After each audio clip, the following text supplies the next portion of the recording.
వస్తీ గురించి నేర్చుకున్నాం, ఎస్తేర్ గురించి నేర్చుకున్నాం. ఈ ఎస్తేర్ పుస్తకంలో మరొక స్త్రీ కనబడుతుంది. ఆమె పేరు జెరూష్. ఈమె ఎవరు? జెరూష్ ఎవరు అని అంటే, అహర్వేరోషు దగ్గర 127 సంస్థానాలకు రాజుగా ఉన్నటువంటి అహర్వేషు దగ్గర ప్రధానమైనటువంటి మంత్రి హామాన్. హామాను దగ్గర ఉన్నటువంటి మంత్రులకు కూడా ప్రధానమైనటువంటి వాడు హామాన్. 127 సంస్థానాలు వాక్యంలో రాయబడుతుంది కదా. హిందూ దేశం నుండి కూషు దేశం వరకు. హిందూ దేశము అని అంటే భారతదేశం మొదలుకొని కూషు దేశం అంటే ఆఫ్రికా దేశం వరకు పరిపాలించినటువంటి అహర్వేషు కాలంలో ఒక ఉన్నతమైనటువంటి స్థానాన్ని, ఒక ఉన్నతమైన పదవిని కలిగి ఉన్నవాడు హామాన్.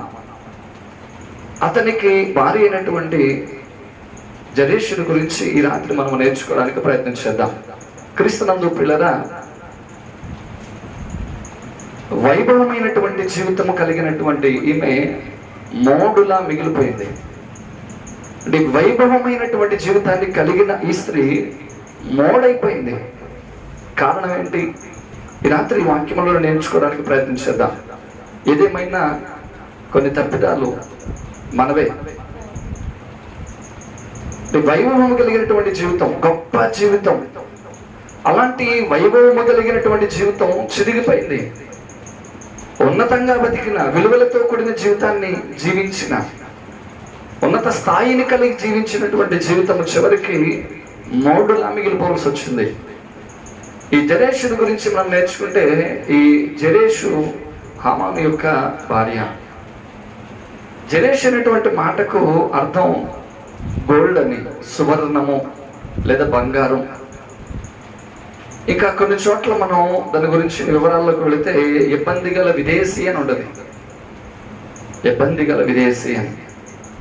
వీటన్నిటికంటే కూడా బంగారము, సువర్ణము అనేటువంటి అర్థాన్నిచ్చే జీవితాన్ని కలిగి ఉంది జెరూషు. క్రీస్తునందు పిల్లరా, పేరుకు తగినట్లుగానే విలువైంది ఆమె జీవితం. చాలా విలువగా బ్రతుకుతున్నటువంటి జీవితం. చరిత్రలోకి వెళితే వాళ్ళ నాన్నగారు ఒక గవర్నర్గా, ఒక రాజుగారి దగ్గర ఒక మంచి స్థానాన్ని, మంచి గవర్నర్గా, దేవుని పని చేసే వాళ్ళకి సహకారిగా తన తండ్రి ఉన్నాడు. తన భర్త ఏమో 127 సంస్థానాలకు రాజుగా ఉన్నటువంటి అహర్వేషు రాజు దగ్గర ప్రధానమైనటువంటి మంత్రిగా ఈయన ఉన్నాడు. ఆమె జీవితం కూడా అలాగే చాలా విలువైనటువంటి జీవితం. అంటే మన ఇంట్లో దాచుకునేది విలువైంది ఏదైనా ఉంది అని అంటే అది బంగారమే.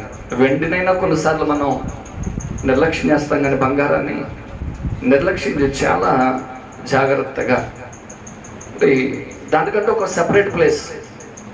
దాన్ని వాడే టైం కూడా ఎప్పుడు పడితే అప్పుడు వాడడం. వెండైనా ఎప్పుడు పడితే అప్పుడు వాడతామేమో, కానీ బంగారాన్ని ఎప్పుడు పడితే అప్పుడు వాడడం.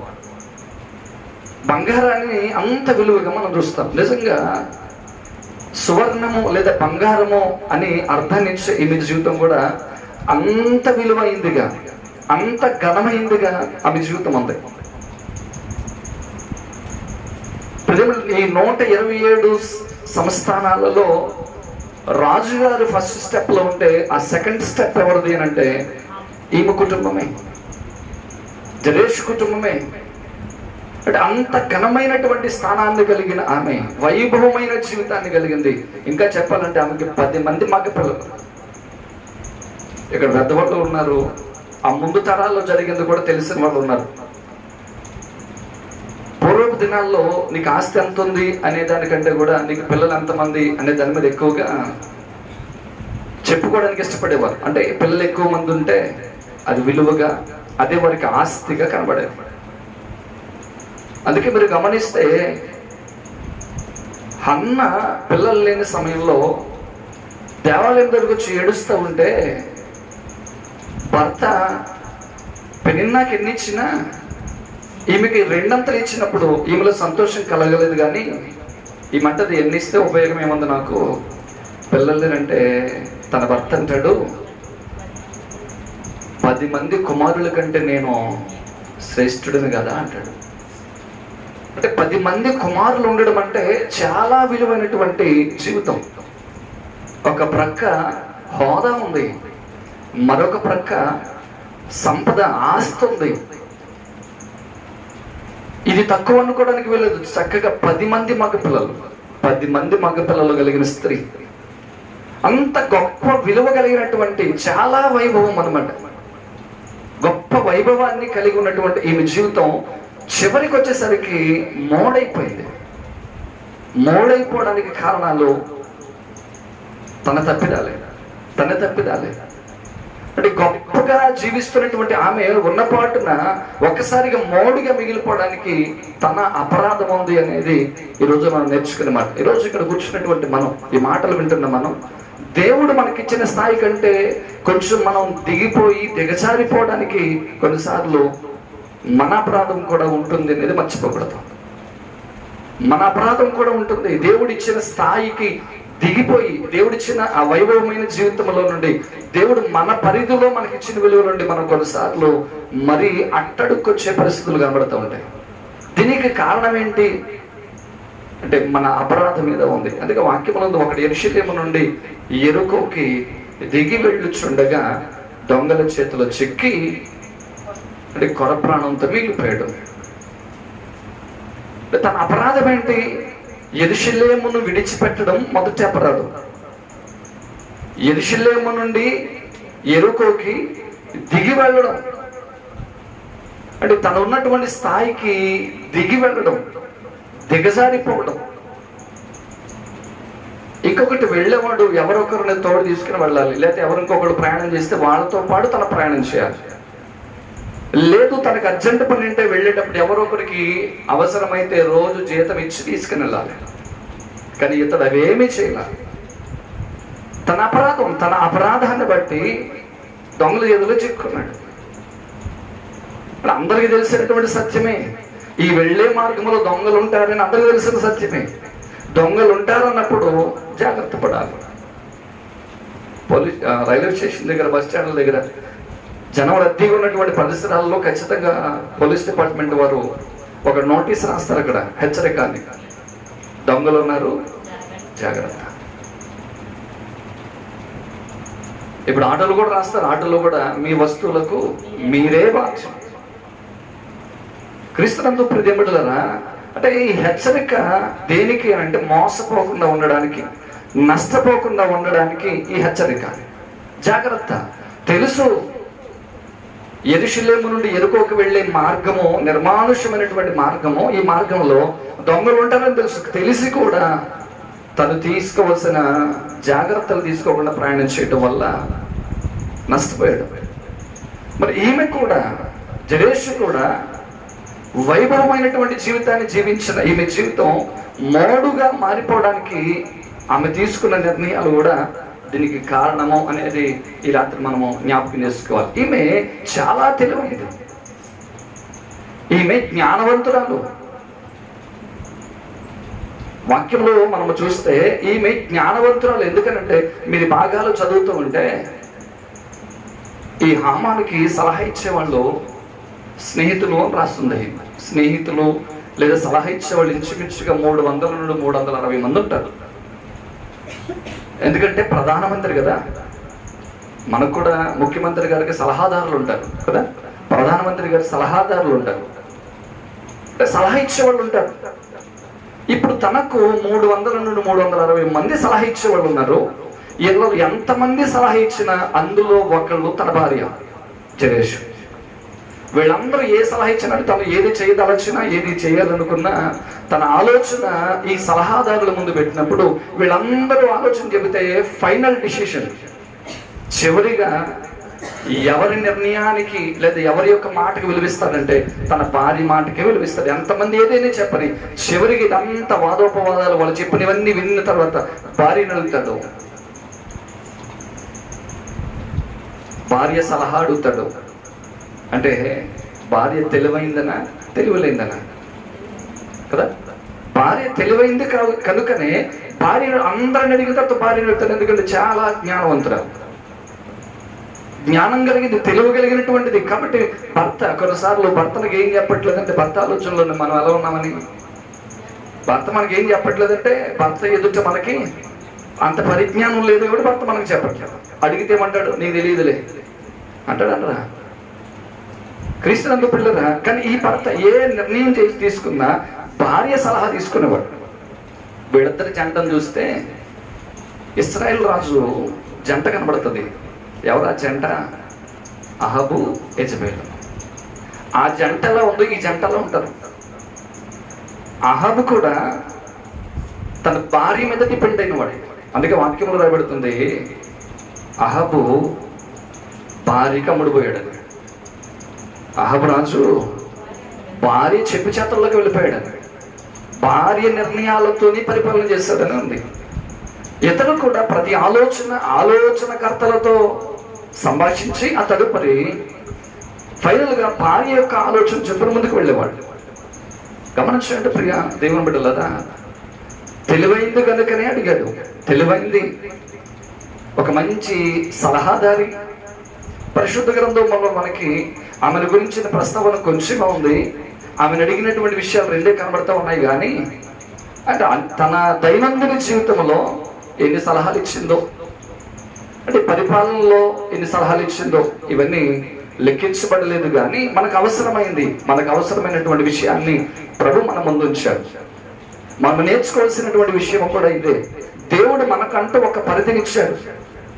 ఒకవేళ ఒక 100 ఎకరాల పొలం ఉండకపోవచ్చేమో, అంటే ఒక 100 కాసులు బంగారం ఉండకపోవచ్చేమో, ఆస్తిపాస్తులు ఏమీ లేకపోవచ్చేమో. ఉన్నది కొంచెమైనా నీవున్న పరిధిలో నీ వారి మధ్య దేవుడు నీకంటూ ఒక స్థానం ఇచ్చాడు. లేదంటారా? మనమున్న పరిధిలో మనకున్న దాన్ని బట్టి మనకంటూ ఏదో ఒక స్థానం ఉంది మనకి.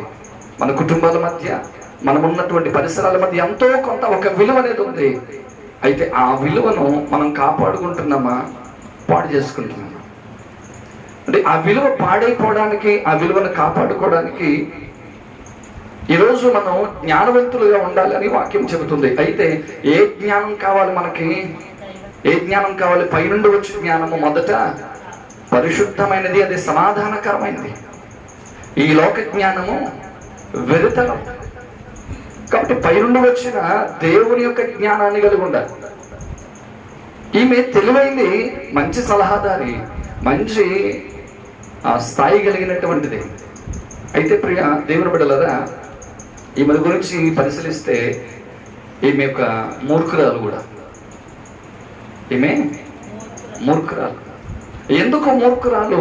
జ్ఞానవంతురాలు అన్నారు, మరలా ఎందుకు మూర్ఖురాలు అని అన్నారు అని అంటే, ఇక్కడ జరిగినటువంటి సంఘటనలోనికి మనం వద్దాం.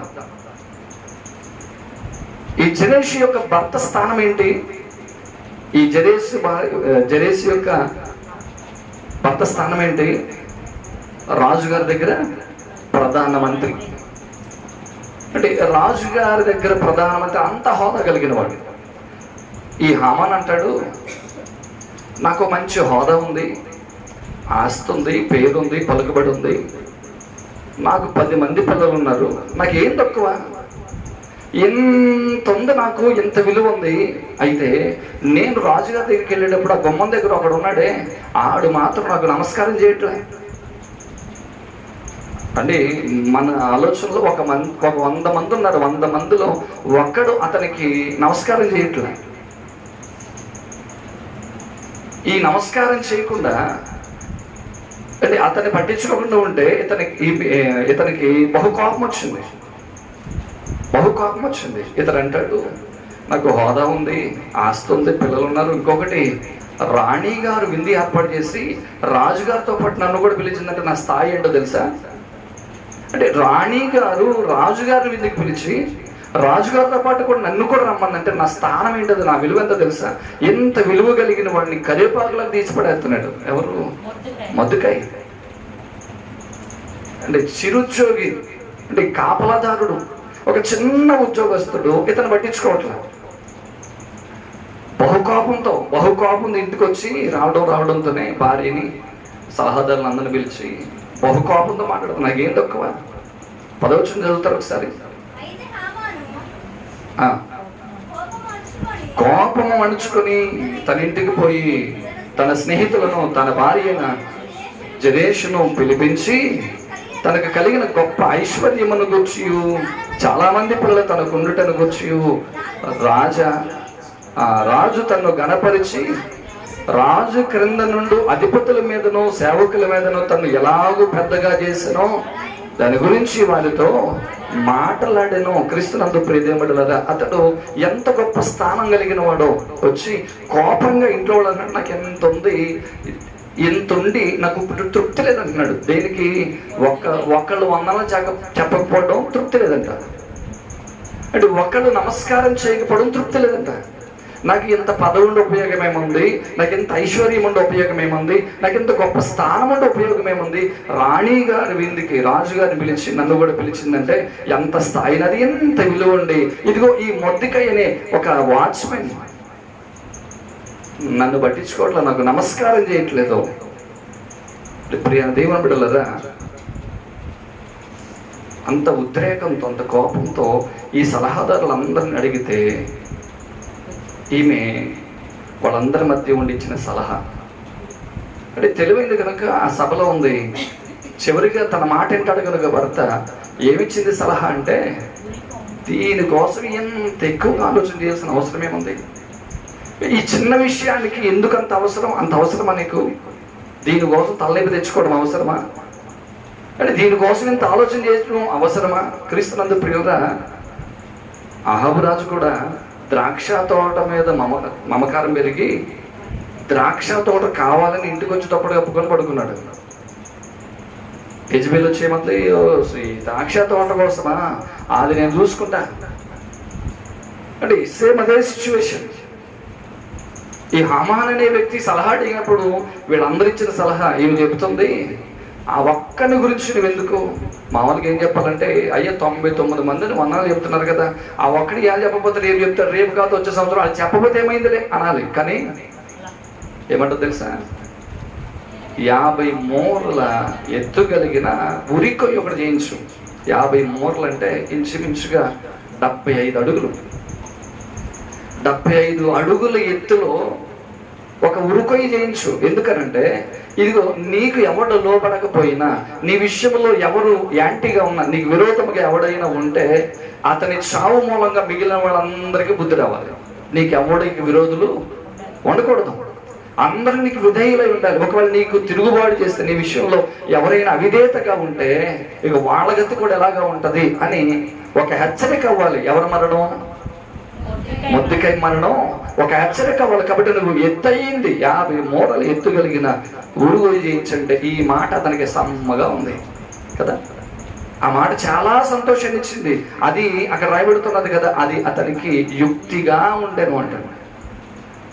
అంటే తనకు అంగీకారంగా ఉంది ఆ ఆలోచన. 50 మూరలు ఎత్తు కలిగిన ఉరుగొయ్యి చేయించిన మాట అంటే అతను చంపేయనే మాట. ఆ చంపేది కూడా ఏదో సీక్రెట్గా నలుగురు కనబడేలా కాదు, మొత్తం అందరు కనబడాలి. ఎందుకంటే 75 అడుగుల ఎత్తు 50 మూరలు ఎత్తు కలిగిన ఉరికొయ్యి చేయించమని ఇచ్చిన సలహా అతనికి అంగీకారమైంది.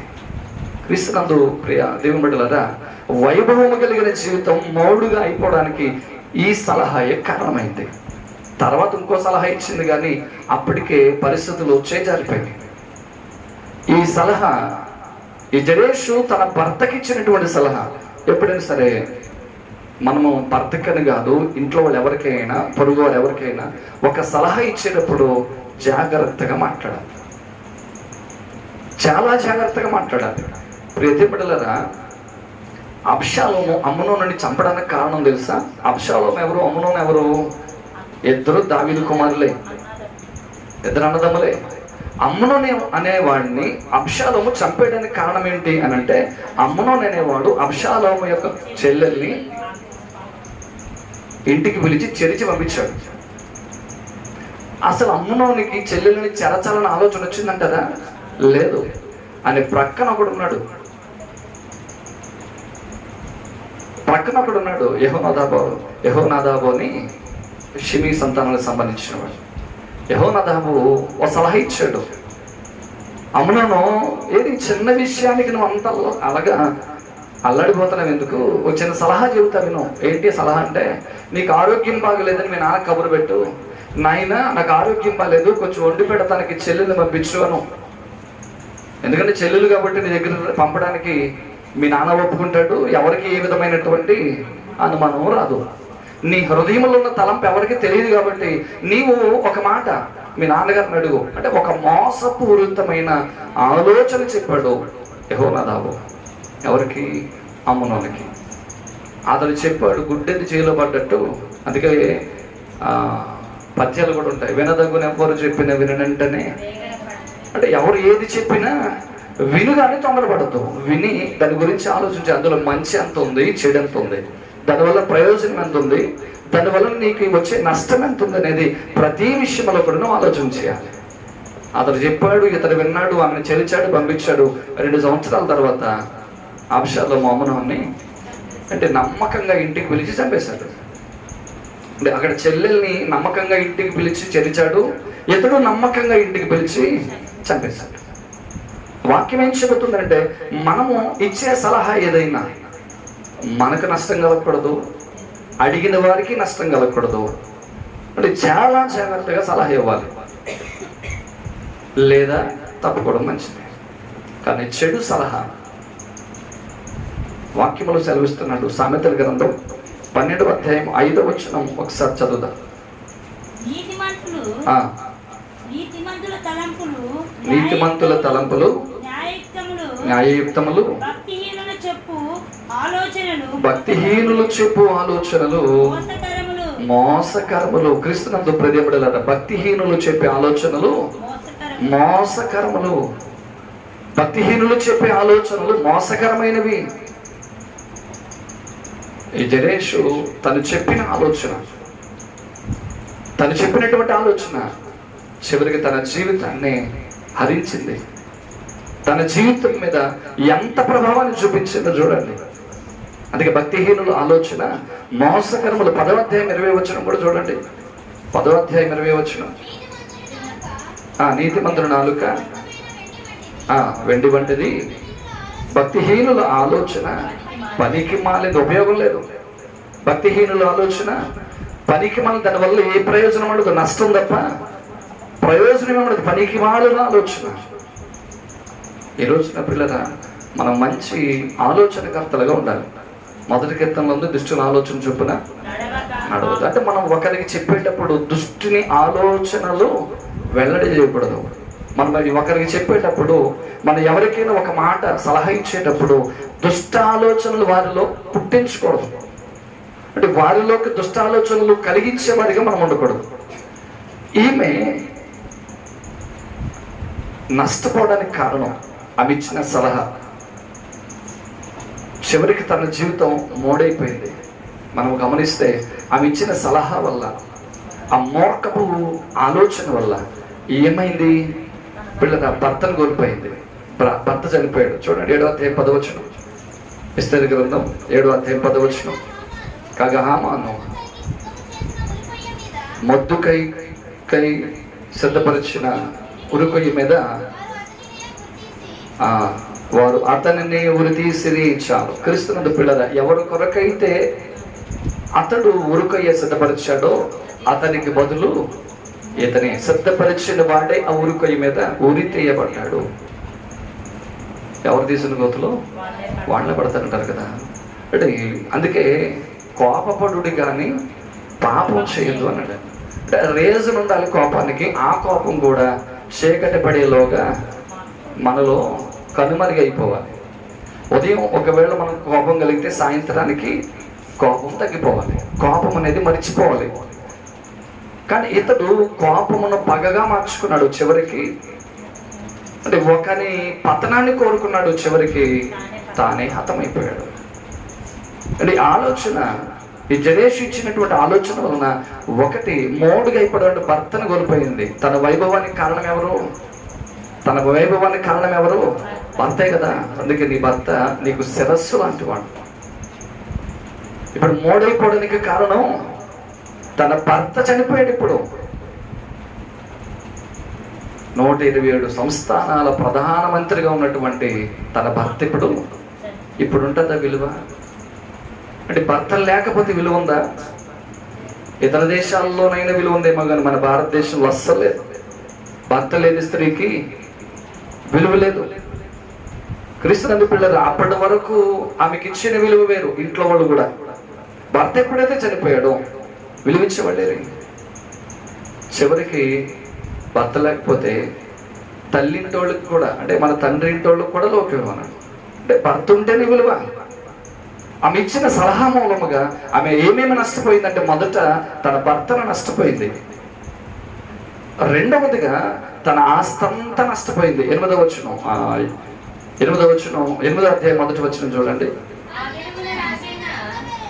ఆ దినమున రాజు అయిన అహరోషు యూదులకు శత్రువైన హామాను ఇంటిని రాణి అయిన ఎస్తేరునకు ఇచ్చెను. చాలు. క్రీస్తునందు పిల్లలు ఏమైంది? ఇప్పుడు హామాను యొక్క ఆస్తి, తన ఇంటి ఆమదాస్తిని రాణి అయినటువంటి ఎస్తేరుకి ఇచ్చాడు. అంటే ఏముంది ఈమెకి? అప్పటి వరకు ఏది సంపాదించుకుందో ఇప్పుడు సంపాదించిందంతా ఏమైనా ఆమెకుందా? ఆమె మరణించిన, తన భర్త మరణించిన తర్వాత ఆ ఆస్తంతయు కూడా రాజుగారు ఇచ్చిన ఆజ్ఞది, ఎవరు మార్చడానికి లేదు. రాజుగారు అతని ఇంటిని ఎస్తేరుకి ఇచ్చేయండి. అంటే ఆస్తిని కోల్పోయింది. దీనికి కారణం తను ఇచ్చిన సలహా.